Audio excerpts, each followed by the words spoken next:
She was just laying there covered in blood.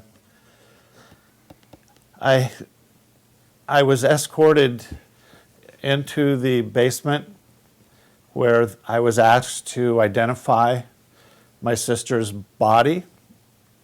And it was probably the single worst thing that I've ever done in my life.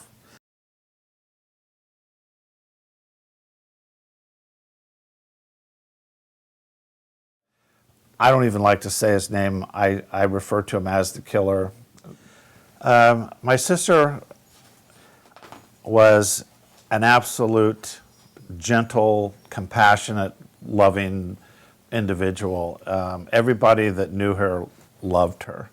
And she was my mentor since we were kids. Since we were small kids, I kind of looked up to her. She was 2 years older than I was, and she kind of showed me the ropes as we got older.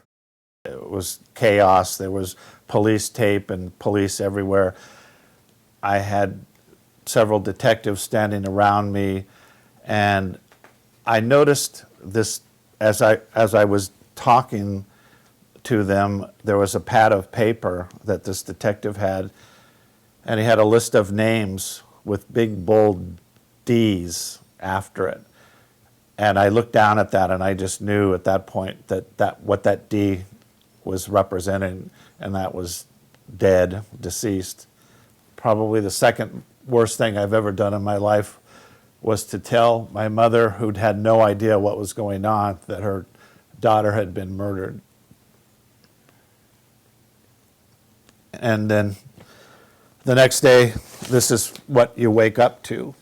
And becomes your reality from that point on for the rest of your life, that it's something that you never get over.